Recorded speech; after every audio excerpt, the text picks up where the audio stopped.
Hello guys! Hello! Welcome dito sa aking channel, Kapalaran888 Gemini. Gemini, alamin natin po ng messages, vibration, energy para sa lahat. I hope na makaresonate ka dito. Okay? Tingnan natin.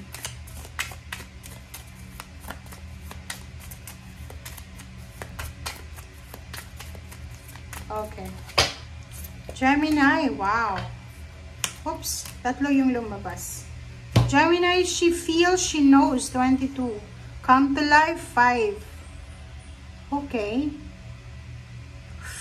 What do you feel? Okay. Tatlo yung baraha mo, Gemini. Etong dalawang to, parang sagot na dito. Kasi yung tanong sa'yo dito, ano daw yung nararamdaman mo sa ngayon? Comment down below. Mag-comment ka sa comment section kung ano ba yung nararamdaman mo, Gemini, sa kasalukuyan. Okay? Eto naman, sinagot na siya. Kasi ang sabi dito, she feels, she knows. So, yung Gemini na to is, may nararamdaman siya and may alam siya.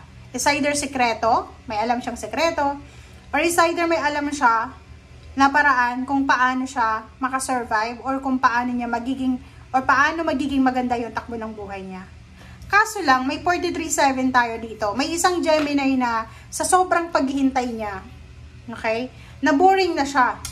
Ang gagawin niya is, parang sa sobrang paghihintay niya, mawawala na siya ng tiwala sa sarili niya, and babaguhin niya yung sarili niya.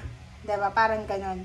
Etong come to life na to, 43.5, nakikita ko sa'yo dito na may isang Gemini na siguro isa sa posibleng i-discover niya sa sarili niya is yung makeup, kung babae, mga beauty regimen, pagpapaputi, pagtatan ng skin, yung iba pagpapatato, parang ganun. So, nakikita ko sa inyo dito, ito yung feelings nyo sa ngayon, yung iba. Pero hindi natin, kumbaga, generalize ito.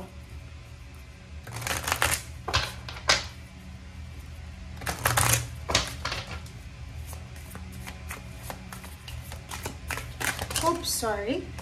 Okay, 3 cards. Gemini.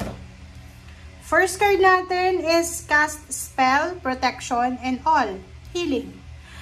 Dito sinasabi na dun sa mga Gemini na masyado silang masyadong stress, masyadong impatient na sila. Bagot na, boring na. Sinasabi na prayers, spell, cast a spell, protect yourself, diba? Pray, detoxify, or kung may mga crystals ka, pwede mong ilagay yan sa malapit sa katawan mo para proteksyonan yung sarili mo. Okay? But, huwag ka daw mag-alala, Gemini, kasi nasa tamang direction ka. Hindi ka dapat nag-aalala. Okay? As long as na-clear ka sa kung ano yung gusto mo. As long as na-clear ka sa kung ano yung plano mo. Ganun naman talaga, 'di ba? Hindi tayo dapat natatakot. Surrender. Surrender to the flow of life. Surrender to God, surrender to the flow of life. Ano man ang mangyayari, 'di ba? Ganun lang. Okay.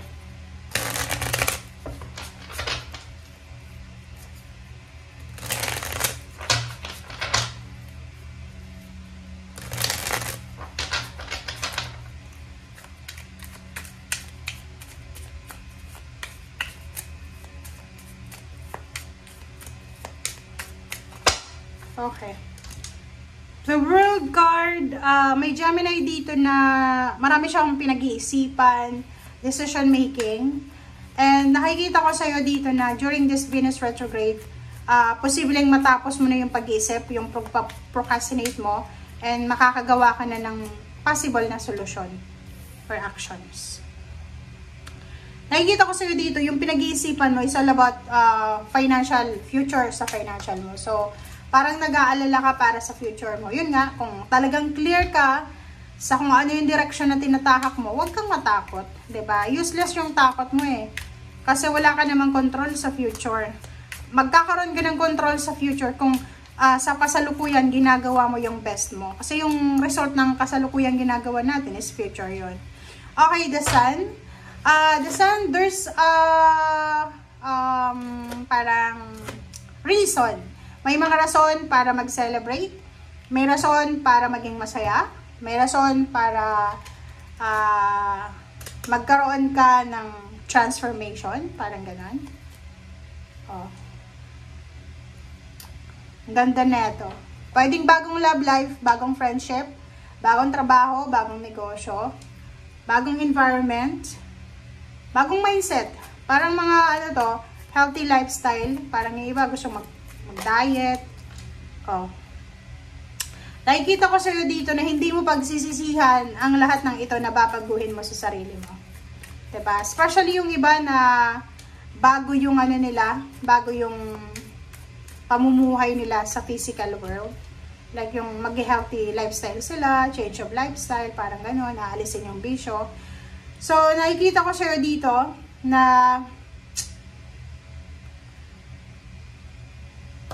mag-iingat tayo doon sa mga Gemini na gustong mag-move on. Like for example, ayaw mo na sa karelasyon mo. Diba? Ayaw mo na sa karelasyon mo. Tapos, i-ghost mo siya. No. Magsisisi ka. Kasi unang-una, masasaktan mo siya. So, kung gusto mo talagang maging Queen of Swords, yung parang masettle yung past mo or yung current situation mo ng tama yung direksyon na tinatahak. Kailangan na, kung ayaw mo na sa isang tao, sabihin mo sa kanya, in a nice way, huwag tayong magkaroon ng, parang anong tawag dito, yung manghuhula sila kung bakit iniiwasan mo sila or ganito ganyan. Okay? 8 of Pentacles. So, nakikita ko yung iba busy sa trabaho, nakafocus sa trabaho, and yun ang dahilan kung bakit pagod na sila. Pag-comment ka sa comment section, Gemini, may Gemini dito na nanonood dahil sa pagod na siya, pampalipas oras. So, dito sinasabi sa iyo kung sa trabaho, career, business, ano ba yung ginagawa mo sa relationship, sa pamilya, nasa Pilipinas ka, OFW ka, sinasabi sa iyo dito na magpahinga. Okay? Next is Knight of Swords na babae. So, yung mga babae dyan, huwag magpadalos-dalos.